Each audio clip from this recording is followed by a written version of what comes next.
Hello everyone, welcome to study IQ. और आज हम डिस्कस करेंगे फिजिक्स के अंदर हमारा टॉपिक है फोर्स एंड मोशन। और आज हम डिस्कस करेंगे पार्ट 1। और इस वीडियो को लेके आ रहा हूँ मैं, मेरा नाम है डॉक्टर विपिन गोयल और ये हमारे 10,000 MCQ कोर्स का एक पार्ट है। बढ़ते हैं आगे। 2 पेड कोर्सेज मेरे आते हैं 10,000 MCQ कोर्स, ऐसे ही GS कोर्स आप परचेज कर सकते हैं स्टडी आईक्यू ऐप के ऊपर, और आप studyIQ.com के ऊपर भी अवेल कर सकते हैं। अपने दोस्तों को भी बताएं अगर आपको कोर्सेज अच्छे लगते हैं। Start with the first question. A person is hurt on kicking stone due to. देखिए, जब पर्सन ने किक किया तो यहाँ पे उसका क्या हुआ, इसके ऊपर असर होता है क्योंकि एक्शन उसने यहाँ पे किया, रिएक्शन पीछे हुआ। तो action and reaction are equal and opposite. तो आंसर इसमें सी ऑप्शन बनेगा क्योंकि न्यूटन का थर्ड लॉ यहाँ पे लग रहा है। थर्ड लॉ लग रहा है तो आंसर इसमें सी ऑप्शन बनेगा। An object covers distance which is directly proportional to the square of the time its acceleration is। देखिए क्या कह रहा है कि ऑब्जेक्ट है, उसने डिस्टेंस कवर किया, किसके डायरेक्टली प्रोपोर्शनल है, वो डायरेक्टली प्रोपोर्शनल है आपके टाइम के स्क्वायर के। तो मैं ऐसे लिख सकता हूँ डिस्टेंस इज इक्वल टू के टी स्क्वायर। ठीक है, एक्सेलरेशन पूछ रहा है तो वेलोसिटी आपको पता है क्या होता है, डिस्टेंस अपॉन टाइम होता है। तो इसका मतलब D x upon D T, मतलब डिफ्रेंसिएशन कर रहे हैं हम। तो एक्स की वैल्यू क्या है, के टी स्क्वायर। तो इसका मतलब क्या बनेगा, डी जो है डी के T square upon D T. Clear. और डिफ्रेंशिएशन करके इसका वैल्यू आ जाती है 2kT। तो 2kT है क्या, एक्चुअली 2kT है। अच्छा, फिर उसके बाद वेलोसिटी निकली, एक्सेलरेशन कैसे निकलेगी, एक्सेलरेशन वेलोसिटी अपॉन टाइम। तो इसका मतलब डी 2kT और अपॉन टी। तो टी से टी कट जाएगा तो डेट इज़ 2k। तो 2k क्या है, that is constant. Clear. 2k क्या है, हमेशा कांस्टेंट है। तो इसका आंसर क्या बनेगा, आपका कांस्टेंट वैल्यू रहेगी। आंसर इसमें डी ऑप्शन बनेगा। और इस चीज़ को पहली बार दर्शाया था किसने, गैलीलियो ने दर्शाया था। आंसर इसमें डी ऑप्शन बनेगा। जितने भी आपके जैसे हम कोई भी चीज़ ऑब्जेक्ट फॉल करते हैं, जितने भी फॉलिंग ऑब्जेक्ट होते हैं उसके अंदर ये सारी चीज़ें देखने को आपको मिलती है कि उसकी एक्सेलरेशन कांस्टेंट रहती है। Answer is D option. A cyclist should lean in a circular motion. देखिए आपने देखा होगा इस तरीके से साइकिल वाले जो होते हैं नीचे हो जाते हैं। तो एक्चुअली क्या होता है इससे इसका रीज़न क्या है, जैसे साइकिलिस्ट मूव करते हैं सर्कुलर ट्रैक के ऊपर, वो अपने आप को तो सीधा रखने की कोशिश करते हैं। ये अपने आप को, जैसे साइकिल है अपने अकॉर्डिंग अपने आप को सीधा रखने की कोशिश कर रहा है। रीज़न क्या होगा इस चीज़ का, क्योंकि ये जो है सेंट्रीपिटल फोर्स जो है, जो आपकी सेंट्रीपिटल फोर्स जो है यहाँ पे लगेगी, और सेंट्रीपिटल फोर्स ही आपकी क्या हो जाएगी, आपकी फ्रिक्शनल फोर्स होगी जो टायर के साथ लगेगी। फ्रिक्शनल फोर्स वही होती है, सेंट्रीपिटल फोर्स हो जाएगी। क्लियर। और जिसके कारण जो वेट होगा W is equal to mg, और फोर्स जो होगा, फोर्स मतलब जो न्यूटन वाली फोर्स होगी, ये अपने आपस में जो है कैंसिल आउट हो जाएंगे। ठीक है, क्योंकि कैंसिल आउट हो जाएंगे। और इसकी जो वेलोसिटी है, क्योंकि वेलोसिटी बहुत ज़्यादा रहती है, क्योंकि जल्दी से जल्दी मूव करना होता है, वेलोसिटी जो होती है हमेशा हाई रहती है। सो इसीलिए हम इसका अकेला जो है फ्रिक्शनल फोर्स के ऊपर रिलाई नहीं कर सकते। इसीलिए रिलाई नहीं कर सकते, तो इसीलिए हमें अलग से एक फोर्स चाहिए होती है, दैट इज कॉल्ड आपकी सेंट्रीपिटल फोर्स चाहिए होती है अलग से, जिसके कारण जो है आपका वो झुकता है तो उसको कुछ भी आपका टर्न लेने में कोई दिक्कत नहीं आती। तो इस क्वेश्चन का आंसर क्या बनेगा, side wise towards the centre, centre की तरफ वो मूव करेगा, क्योंकि सेंटर में ही आपकी क्या लगती है, आपकी सेंट्रीपिटल फोर्स लगती है। क्लियर। आंसर इसमें क्या बनेगा, सी ऑप्शन बनेगा करेक्ट आंसर। और यही मोटरसाइकिल वाला है जो मैंने आपको बताया था, पिछले क्लास में भी बताया था कि जो मोटरसाइकिल वाला होता है तो वो भी ऐसे मूव करता है, तो वो हमेशा बेंड क्यों करता है नीचे, रिक्वायर्ड सेंट्रीपिटल फोर्स लेने के लिए। आंसर इसमें सी ऑप्शन बनेगा। ऑयल ड्रॉप जो है स्प्रेड कर जाता है वाटर के अंदर, क्यों। देखिए पहली बात तो ये है कि जो सरफेस टेंशन होता है, सरफेस टेंशन मतलब जिसे हम पृष्ठ तनाव कहते हैं, ये लिक्विड वाली चीज़ों में लगता है। और सरफेस टेंशन जो होता है पानी का होता है मैक्सिमम, मतलब इनमें से मैक्सिमम, और ऑयल का होता है मिनिमम।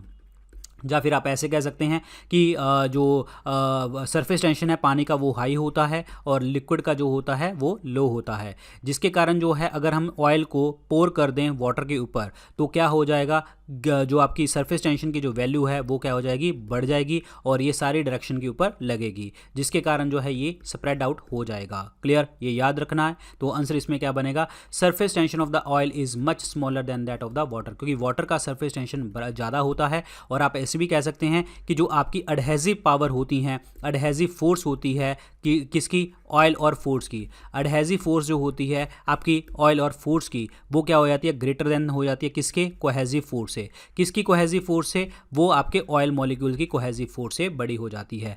एडहेसिव फोर्स ऑयल और वाटर मॉलिक्यूल की जो है ऑयल और वाटर मॉलिक्यूल की जो है वो ज़्यादा हो जाती है cohesive force of the oil and the oil molecules, clear, जिसके कारण जो है ये मिक्स भी नहीं करते और ऑयल जो होता है एक थिन लेयर बना के चलता है। आपको ये भी पूछा जा सकता है कि ये थिन लेयर बना के क्यों चलता है, तो उसमें आप क्या देंगे, एडहेसिव पावर, एडहेसिव मतलब चिपकने की पावर, वो ऑयल और वाटर की ज़्यादा होती है then the cohesive power of the oil molecule. तो आंसर इसमें D is the correct one. The weakest of the all the fundamental forces is, सबसे वीकेस्ट फोर्स कौन सी होती है, मैं सबसे स्ट्रॉन्ग वाली लगाता हूं, तो स्ट्रॉन्ग न्यूक्लियर फोर्स, ठीक है, उसके बाद आपकी इलेक्ट्रोमैग्नेटिक फोर्स आती है, फिर उसके बाद वीक न्यूक्लियर फोर्स और लास्ट में आपकी आती है ग्रेविटेशनल फोर्स। तो आंसर इसमें क्या बनेगा, ए ऑप्शन बनेगा correct answer. Gravitational force is the सबसे वीकेस्ट वाली, आंसर इसमें ए ऑप्शन करेक्ट आंसर बनेगा। The wall of A dam is broader at the base, देखिए जो वॉल होती है वो डैम की ब्रॉड क्यों होती है नीचे, क्योंकि जैसे हम पानी की बात करें, पानी डेंसिटी टेम्परेचर कुछ भी होता है तो वो हमेशा नीचे जाते हुए बढ़ती चली जाती है। तो ऑब्वियसली बात है पानी यहाँ पे कलेक्ट होगा तो यहाँ पे पानी का जो प्रेशर होगा वो बहुत ज़्यादा नीचे की तरफ लगेगा, तो इसीलिए जो वॉल्स होती हैं वो ज़्यादा ब्रॉड होती हैं। To withstand the pressure that increases with depth, answer इसमें बी ऑप्शन बनेगा। B option is the correct one. जब water from the soil enters into the root hairs becoming to, देखिए जो पानी होता है वो सॉइल के अंदर एंटर कर जाता है through the root hairs, the reason क्या होता है, this is the due to the capillary action, ये एक्शन कौन सा होता है, कैपिलरी एक्शन। बट अदरवाइज अगर प्रेशर की बात करें तो आपका होता है ऑस्मोटिक प्रेशर, और ऑस्मोटिक प्रेशर के कारण देखने को आपको मिलता है, क्योंकि ऑस्मोटिक प्रेशर जो है आपका पानी का, लिक्विड का रूट हेयर्स के अंदर जो है आपका क्या होता है, ज़्यादा होता है then the soil water, clear, soil water से ज़्यादा हो जाता है रूट हेयर्स के अंदर, जिसके कारण जो होता है आपका सक्शन प्रेशर जो है, सक्शन प्रेशर रूट हेयर्स के ऊपर ज़्यादा लगता है then the cell wall, clear. So इसी कारण जो है पानी मूव करता है, आंसर इसमें क्या बनेगा, due to the osmotic pressure द्वारा, आंसर इसमें D is the correct answer. अब यहाँ पे लिखा हुआ कैपिलरी प्रेशर गलत हो जाएगा, प्रेशर नहीं है, एक्शन का नाम है कैपिलरी एक्शन, क्योंकि कैपिलरी एक्शन का मतलब क्या होता है कि कोई भी पानी अगर मूव करेगा, अगर वो ऐसे पानी रास्ता बना के जा रहा है तो वो जैसे आपका रूट्स के अंदर, रूट्स के थ्रू जो है पानी अलग अलग पार्ट्स में जाता है रास्ता बना के, या फिर आप ऐसे भी कह सकते हैं जैसे आप जो आपका कैपिलरी एक्शन होता है, जैसे आप कोई टिश्यू पेपर ले लीजिए, उसके ऊपर लिक्विड ड्रॉप डाल दीजिए तो आपको हल्का हल्का फैलता चला जाएगा, वो रीज़न क्या होता है, अगेन आपका कैपिलरी एक्शन के द्वारा। तो इस क्वेश्चन का आंसर क्या बनेगा, D is the correct answer, osmotic pressure is the right one. Weight of the body at the centre of the earth is, जो वेट होता है, weight is equal to M into G, clear. और weight हमेशा gravity के ऊपर depend करता है, क्योंकि मास तो कांस्टेंट होता है, और मैंने आपको ज्योग्राफी के अंदर भी बताया है कि जो ग्रेविटी होती है, ग्रेविटी डिपेंड करती है आपके डिस्टेंस के ऊपर, रेडियस के ऊपर, और रेडियस जो होती है वो आपकी पोल्स की क्या हो जाती है, कम होती है, क्योंकि 21 किलोमीटर शॉर्ट होती है, इक्वेटर की ज़्यादा होती है। तो इसका मतलब क्या होगा कि वेट जो होगा आपका मैक्सिमम कहाँ पे होगा, पोल्स के ऊपर। जैसे जैसे हम पोल से हम इक्वेटर की तरफ चलते जाएंगे ये आपका कम होता चला जाएगा, यानी कि मिनिमम यहाँ पे हो जाएगा, जीरो कहाँ पे हो जाएगा, सेंटर, क्योंकि रेडियस आपकी क्या हो जाएगी, जीरो हो जाएगी। तो इसका हमेशा मतलब क्या हो गया कि वेट हमेशा सेंटर ऑफ द अर्थ के ऊपर लगेगा जीरो, आंसर इसमें बी ऑप्शन बनेगा। If a body is moving on a circular path, what is the average velocity if it completes one cycle in 1 second. देखिए बॉडी अगर मूव कर रही है सर्कुलर पाथ में तो उसकी एवरेज वेलोसिटी क्या होगी। देखिए वेलोसिटी होता क्या है, वेलोसिटी क्या होता है, distance travel divided by unit time in the same direction, clear. और ये हमेशा चेंज होती रहती है, क्योंकि डायरेक्शन चेंज होगी, डायरेक्शन तो हमेशा चेंज होती रहती है, बट वेलोसिटी हमेशा क्या रहेगी, जीरो रहेगी। और इसीलिए हमेशा हम कहेंगे कि डायरेक्शन चेंज होने का कोई लेना देना नहीं है, यहाँ पे वेलोसिटी का खेल है, तो वेलोसिटी हमेशा जीरो रहेगी। तो जब वेलोसिटी जीरो रहेगी तो एवरेज वेलोसिटी भी क्या हो जाएगी, जीरो हो जाएगी। तो आंसर इसमें डी ऑप्शन बनेगा। और आप ऐसे भी कह सकते हैं कि सर्कुलर पाथ में जो आपकी डिस्प्लेसमेंट हो जाएगी वो क्या हो जाएगी, जीरो हो जाएगी। डिस्प्लेसमेंट जीरो तो ऑब्वियसली बात है आपकी वेलोसिटी भी जीरो। तो आंसर इसमें क्या बनेगा, D is the correct answer, D is the right one. Motion of A train is an example of, motion जो ट्रेन का एग्जाम्पल है वो क्या है। तो देखिए ये है आपका that is a translatory motion. Translatory motion होता क्या है, ट्रांसलेटरी मोशन जो होता है वो क्या होता है कि अगर कोई भी सभी जगह के ऊपर कोई बॉडी मूव कर रही है, सभी पॉइंट्स के ऊपर अगर वो यूनिफॉर्म सेम डायरेक्शन में जा रही है तो उसको हम ट्रांसलेटरी मोशन हम कहते हैं। अगर वो कोई भी चेंज नहीं करता, no change in the orientation, that is called translatory motion. अब ट्रांसलेटरी मोशन जो होता है वो दो तरीके का होता है, एक होता है रेक्टिलिनियर, रेक्टिलिनियर मोशन, ठीक है, और एक होता है कर्वीलिनियर। कर्वीलिनियर, रेक्टिलिनियर का मतलब क्या होता है, जब आपका ट्रांसलेटरी मोशन जो है अलोंग द स्ट्रेट लाइन जाए तो उसको हम रेक्टिलिनियर मोशन कहते हैं। जैसे कि अगर हम बात करें कोई कार जा रही है, एक car moving on a straight road, clear, bullet जा रही है तो ऑब्वियसली बात है बुलेट का भी जो होगा वो रेक्टिलिनियर मोशन हो जाएगा, और ये हो जाती हैं आपके रेक्टिलिनियर। कर्वीलिनियर का मतलब क्या होता है कि अगर वो कर्व पाथवे बना के लाए, जैसे फॉर एग्जांपल अगर आप स्टोन को हवा में फेंकते हैं, एयर के अंदर फेंकते हैं, तो वो हमेशा कर्व लेके चलता है, कर्वीलिनियर मोशन में जाता है। तो इसका आंसर क्या बनेगा, डी, क्योंकि ट्रांसलेटरी मोशन जो है वो रेक्टिलिनियर और कर्वीलिनियर का एग्जांपल है। अगर यहाँ पे ट्रांसलेटरी मोशन ऑप्शन में नहीं आता तो आपका रेक्टिलिनियर बन जाता आंसर। क्लियर, आंसर इसमें डी ऑप्शन बनेगा करेक्ट आंसर। ये कुछ मैंने क्वेश्चंस डाले हैं, इस पे आपको आंसर देने हैं, इसके क्या है। तो देखिए जी, क्वेश्चन क्या है पहला, तो motion of your hand while running, जब आप रन करते हैं तो आपके हैंड ऊपर नीचे जाते हैं, तो दैट इज कॉल्ड ऑसिलेटरी, उसको हम ऑसिलेटरी मोशन कहते हैं, ऑसिलेटरी मोशन उसको कहते हैं। अगर हॉर्स जो है एक स्ट्रेट रोड के ऊपर जा रहा है तो अगेन इसका नाम क्या हो जाएगा, रेक्टिलिनियर मोशन हो जाएगा। अगर आप राउंड घूम रहे हैं तो सर्कुलर मोशन हो जाएगा, और अगर आप चाइल्ड जो है सीसा के ऊपर ऐसे घूम रहा है तो अगेन आपका ऑसिलेटरी हो जाएगा। अगर आप इलेक्ट्रिक बेल के ऊपर जो है हैमर टकरा रहे हैं तो ये भी आपका ऑसिलेटरी हो जाएगा। स्ट्रेट ब्रिज के ऊपर अगर मूविंग ट्रेन चल रही है तो ये भी आपका रेक्टिलिनियर मोशन हो जाएगा। तो ये याद रखना है सारे फैक्ट्स आपको। क्लियर, तो आंसर इसमें रेक्टिलिनियर। अगला देखिए जी, what is the direction of the torque, torque की डायरेक्शन क्या होती है। देखिए टॉर्क ये है, ठीक है, तो यहाँ पे फोर्स लगी, टॉर्क यहाँ पे लगी, टॉर्क ऊपर की तरफ, और ये हमेशा परपेंडिकुलर होती है आपके बिल्कुल फोर्स के और आपके रेडियस के। तो आंसर इसमें क्या बनेगा, that is perpendicular to the direction of the applied force. तो आंसर इसमें क्या बनेगा, आंसर इसमें ए ऑप्शन बनेगा। जो टॉर्क होता है ये होता क्या है, एक वेक्टर क्वांटिटी है, और जो आपका ये टॉर्क जो होती है ये हमेशा किसी भी चीज़ के डायरेक्शन को फाइंड आउट करने के लिए आपका देखने को मिलती है, क्योंकि फोर्स जब हम इधर की साइड लगा रहे हैं तो ये भी इस तरफ मूव कर रहा है, तो इसका मतलब हमें डायरेक्शन पता लग जाएगी। और डायरेक्शन जो होती है वो परपेंडिकुलर होती है, डायरेक्शन जो होती है परपेंडिकुलर होती है किसके, रेडियस के और आपके फोर्स के, दोनों के परपेंडिकुलर देखने को मिलती है। सो आंसर इसमें क्या बनने वाला है, आपका ए ऑप्शन बनेगा correct one. Answer A option is the right one.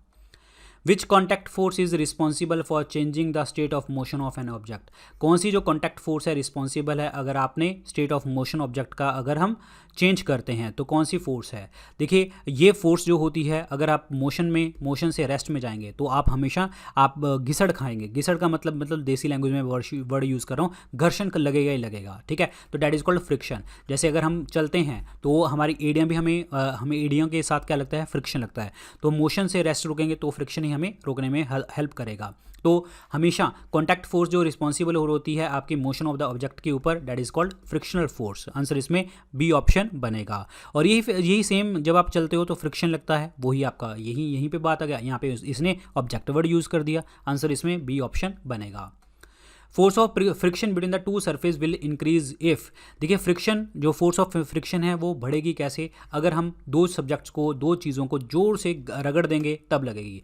When the two surface are pressed harder, जब दो सरफेसेस को हम हार्ड तरीके से जो है प्रेस करेंगे तब जाके ये आपकी फोर्स लगेगी, तो दिस इज फ्रिक्शन लगेगी। Clear, so this is very very important. Clear, क्योंकि जो इरेगुलरिटीज़ हैं, क्योंकि जो है आपका जब इसको हार्ड से रब करेंगे देन जो इरेगुलरिटीज़ होंगी वो ज़्यादा से ज़्यादा जो है बीच में फंस जाएंगी। जब इरेगुलरिटी एक दूसरे के अंदर चिपक जाएंगे तो कांटेक्ट ज़्यादा होगा, तो कांटेक्ट होगा तो इसका मतलब फ्रिक्शन आपका बढ़ जाएगा। आंसर इसमें बी ऑप्शन बनेगा। B option is the correct one.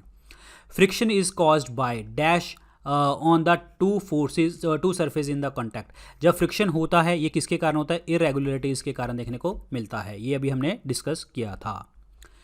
A person dropped a ball from a train moving with a uniform speed. An observer standing on the platform observe it. What will be the path observed by the observer? देखिए कोई moving train है, हल्की हल्की move कर रही है, तो बच्चा यहाँ से कोई भी है वो ऊपर को जो है मूव कर रहा है, मतलब ऊपर अपनी जो है गेंद फेंक रहा है, ठीक है। अब एक चीज़ बताइए, जो पर्सन बाहर क्या है, एक रेस्ट पोजीशन के ऊपर है, लेकिन मोशन यहाँ पे क्या है, उसके अकॉर्डिंग जो है मोशन ट्रेन में हो रहा है। जब ट्रेन मोशन में है तो इसका मतलब क्या होगा कि हॉरिजॉन्टल वेलोसिटी जो हो जाएगी आपकी क्या हो जाएगी, कांस्टेंट हो जाएगी। क्लियर, कांस्टेंट हो जाएगी, लेकिन जो वेरी करेगी वो आपकी वर्टिकल वेलोसिटी वेरी करेगी। क्लियर हो गया। जिसके कारण जो होगा तो वो हमेशा आपका पाथ जो होगा पैराबोलिक पाथवे देखने को आपको मिलेगा, पैराबोलिक पाथवे, क्योंकि कांस्टेंट क्या होगा आपका, दैट इज कांस्टेंट क्या होगा आपकी horizontal velocity, vertical velocity change होगी और पैराबोलिक पाथवे जो है निकल के आएगा। तो आंसर इसमें क्या बनेगा, सी ऑप्शन बनेगा। C option is the correct answer. और एक चीज़ मैं आपको और बता दूं, अगर कोई अंदर ही ट्रेन के अंदर बैठा है तो उसका जो मोशन होगा सिर्फ वर्टिकल मोशन आपको ऑब्जर्व करने को मिलेगा, समझ आया। और हॉरिजॉन्टल मोशन और मूविंग ऑब्जेक्ट की जो वेलोसिटी आई मीन टू से, क्योंकि ऑब्जेक्ट जो होगा और पर्सन होगा वो मूव कर रहे हैं सेम वेलोसिटी से हॉरिजॉन्टल डायरेक्शन में, तो इसीलिए अगर कोई बंदा ट्रेन में बैठा होगा तो उसको वो वर्टिकल मोशन ही दिखाई देगा, लेकिन बाहर पर्सन खड़ा है तो उसके लिए हॉरिजॉन्टल मोशन जो है कांस्टेंट रहेगा और वेलोसिटी जो हॉरिजॉन्टल वेलोसिटी कांस्टेंट रहेगी और बाहर जो चीज़ है वर्टिकल वेलोसिटी जो होगी वो चेंज होती चली जाएगी। आंसर इसमें बी सी ऑप्शन बनेगा, parabolic pathway. Why the needle of A iron swim on the water surface when it is kept gently, मतलब अगर हम नीडल को हल्का सा रख दे पानी के ऊपर वो आपका चिपक जाती है और वो तैरती है। रीज़न क्या होता है, due to the surface tension, surface tension के कारण देखने को मिलता है। Which of the following is the result of the surface tension, surface tension इनमें से कौन सा रिजल्ट है, मैंने आपको बताया था कैपिलरी एक्शन।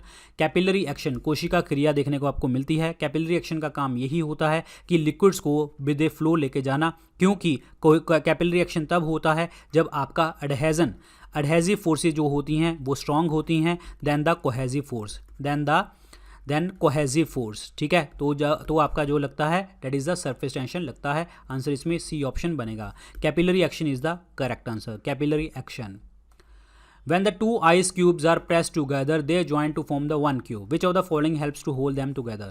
देखिए जब आइस क्यूब्स को हम जोड़ते हैं तो एक क्यूब बना लेते हैं, तो इसमें कौन सा जो है आपकी फोर्स जोड़ती है, हाइड्रोजन बॉन्डिंग जो होती है ये दोनों को हेल्प करती है, क्योंकि हाइड्रोजन बॉन्डिंग जो है एक स्पेशल टाइप की डाइपोल मूवमेंट देखने को आपको मिलती है, डाइपोल अट्रैक्शन है आपकी, और इसमें जो है आपका कोवेलेंट बॉन्ड नहीं बनता और आपका हाइड्रोजन बॉन्ड जो है जो आपका हाइड्रोजन बॉन्ड फॉर्मेशन है जो इसको अट्रैक्ट करके रखती है। और हाइड्रोजन बॉन्ड जो है सबसे ज़्यादा आपका किस में देखने को मिलता है, नाइट्रोजन में, ऑक्सीजन में और आपका फ्लोराइड में। तो this is very very important, clear. Hydrogen atom जो है वो सैंडविच कर लेगा इन दोनों जो है मॉलिक्यूल्स के बीच में और यूनिक प्रॉपर्टी शो करता है, that is called hydrogen bonding. क्योंकि वाटर के अंदर क्या है आपका H2O, तो इसमें क्या है ऑक्सीजन पड़ रहा है, तो ऑब्वियसली बात है हाइड्रोजन बॉन्डिंग आपको देखने को मिलेगी। So this is very very important point, clear. Hydrogen bonding is the correct one. What type of force act on A car moving around a curve, जब कार मूव कर रही है अराउंड ए कर्व तो उसके ऊपर जो है क्या चीज़ लगेगी, तो उसके ऊपर हमेशा सेंट्रीपिटल, क्योंकि हमेशा सेंटर की तरफ चलेगा तो मूव कर रही है, तो वही हो गया ना बैंकिंग ऑफ द रोड्स की बात आ गई यहाँ पे, जो वो साइकिलिस्ट वाली बात आ गई, मोटरसाइकिल वाली बात आ गई, जो मूव करता है तो हमेशा सेंट्रीपिटल फोर्स जो है आपको देखने को मिलती है। आंसर इसमें सी ऑप्शन बनेगा correct answer, centripetal force, answer is C option, clear. So guys ये थे आज के लेक्चर के अंदर क्वेश्चन, बाकी जो भी अपडेट्स होंगे वो टेलीग्राम चैनल के ऊपर आपको यहाँ पे मिलेंगे और इंस्टाग्राम के ऊपर आप मुझे फॉलो कर सकते हैं, यहाँ पे भी डॉक्टर विपिन गोयल के नाम से, ठीक है। So thank you so much and good luck guys, take care, bye bye.